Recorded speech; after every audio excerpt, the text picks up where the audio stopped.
Hello friends, அஸ்ஸலாமு அலைக்கும். இப்போ நம்ம என்ன செய்ய போகிறோம்டா, சுண்டைக்காய் குழம்பு தான் செய்ய போகிறோம். வாங்க வீடியோக்குள்ளே போகலாம். வீடியோவை ஸ்கிப் பண்ணாமல் பாருங்கள். சுண்டைக்காயில் ரொம்ப மருத்துவ குணம் உள்ளது. இது சுண்டைக்காவை அடிக்கடி நீங்கள் உணவில் சேர்த்துக்கங்க. இந்த சுண்டைக்காவை நம்ம சுத்தம் செஞ்சுட்டு இதை 4 நாளாக எடுத்து தட்டிக்குவோம். தட்டுற கல்லில் வச்சு நம்ம 4 நாளாக தட்டி எடுத்துக்கலாம். லேசாக 1-2 விதை வெளியில் வந்தால் போதும். நம்ம எல்லாத்தையும் தட்டி எடுத்துக்குவோம்.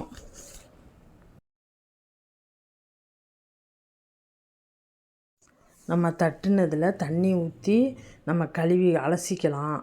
இது அலசினா தான் நமக்கு விதெல்லாம் கொஞ்சம் வெளியில் வந்துடும்.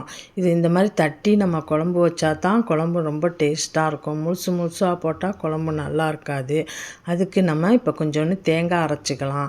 ஒரு 4 கீத்து தேங்காயும் 1 ஸ்பூனு சோம்பும் வச்சு தேங்காவை அரைச்சிட்டு வந்துடலாம். இப்போ ஒரு கடாய் எடுத்துக்குவோம். ஒரு 4 ஸ்பூனு நல்லெண்ணெய் சேர்த்துக்கலாம். இது நல்லெண்ணெயில் செஞ்சால் இன்னும் நல்லாயிருக்கும். நல்லெண்ணெய் தான் நான் சேர்த்துருக்கேன். ஒரு 4 ஸ்பூன் நல்லெண்ணெய் சேர்த்து தட்டி வச்ச சுண்டைக்காவை கொட்டி நம்ம வறுத்து எடுத்துக்குவோம். இதை ஃபஸ்ட்டு நம்ம நல்லா வதக்கிக்கிட்டோம்னா சுண்டைக்காயில் உள்ள கசப்புலாம் ஒன்று கூட இருக்காது. இதை எல்லாத்தையும் நம்ம நல்லா வறுத்தாச்சு. இதை அள்ளிக்குவோம். இப்போ அதே எண்ணெயே நான் ஊற்றிக்கிறேன். ஊற்றிட்டு கடுகு 1 ஸ்பூன் போட்டுக்கலாம்.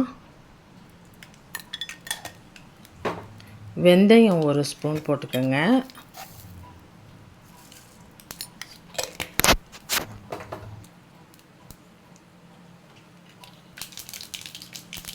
சின்ன வெங்காயம் நல்லா ஒரு கைப்பிடி அளவு போட்டுக்கோங்க.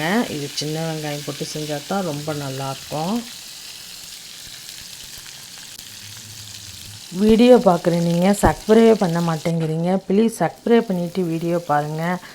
இப்போ ஒரு கைப்பிடி அளவு நம்ம பூண்டு சேர்த்துக்கலாம். அதையும் சேர்த்துட்டு நல்லா வதக்குவோம்.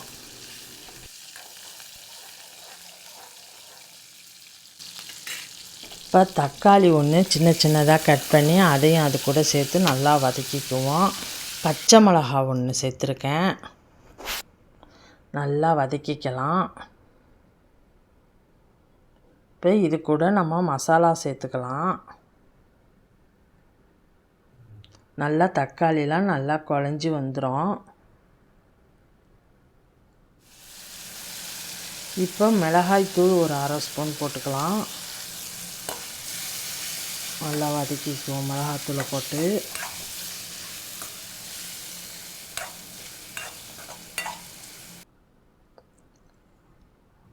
மஞ்சத்தூள் ஒரு 1/2 ஸ்பூன் போட்டுக்குவோம்.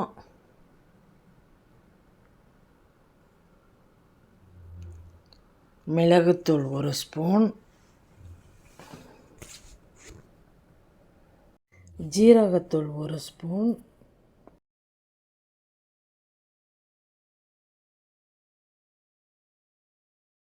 கொத்தமல்லி தூள் 1 ஸ்பூன் போட்டுக்கலாம்.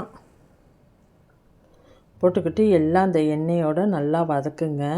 மசாலாவோட பச்சை வாசம்லாம் போகிற அளவுக்கு. இப்போ உப்பு சேர்த்துக்கலாம். 1 ஸ்பூன் உப்பு சேர்த்துக்கிறேன்.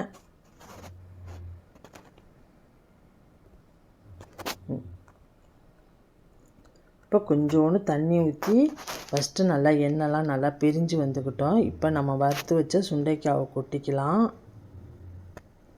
இப்போ அதையும் நல்லா அந்த எண்ணெயோடு நல்லா கலந்து விடுங்க. நம்ம ஃபஸ்ட்டு வறுத்துக்கிட்டதுனால இது ரொம்ப குக் பண்ணுன்னு தேவையில்லை. ஒரு கொதி விட்டாவே போதும். இப்போ ஒரு எலுமிச்சம்பழம் சைஸு புளி ஊற்றிக்கலாம். கொஞ்சமாக புளி ஊற்றிக்கிட்டால் போதும், ரொம்ப ஊற்றணுன்னு தேவையில்லை.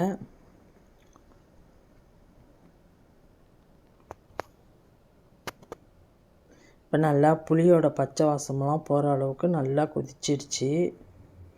இப்போ நம்ம அரைச்சி வச்ச தேங்காயையும் நம்ம அதில் ஊற்றிக்கலாம். இப்போ அதுவும் சேர்ந்து நல்லா கொதிக்கட்டும். இந்த குழம்பு ரொம்ப டேஸ்ட்டாக இருக்கும். என்ன குழம்பு செய்யணுன்னு தெரியாக்கட்டி இந்த மாதிரி சுண்டைக்காய் கிடச்சா இந்த மாதிரி செஞ்சு சாப்பிடுங்க. வில்லேஜிலலாம் இந்த மாதிரி சுண்டைக்காய் குழம்பு அடிக்கடி சாப்பிடுவாங்க. நீங்களும் இந்த மாதிரி சுண்டைக்காய் கிடச்சா விடவே விடாதீங்க. இந்த மாதிரி செஞ்சு சாப்பிடுங்க. குழம்புல ஒரு கசப்பு கூட இருக்காது. இது காய வச்சு கூட நம்ம வறுத்தும் சாப்பிட்லாம். அதுவும் உடம்புக்கு நல்லது. இந்த மாதிரி பச்சையாக சாப்பிட்டா அதை விட நமக்கு பெனிஃபிட் அதிகமாக இருக்குது. சளிக்கு குழந்தைங்களுக்கெல்லாம் கொடுக்குறது இது ரொம்ப நல்லது. இந்த வீடியோ பிடிச்சிருந்தா லைக் பண்ணுங்கள், ஷேர் பண்ணுங்கள், கமெண்ட் பண்ணுங்கள். முக்கியமாக சப்ஸ்கிரைப் பண்ணிக்கோங்க.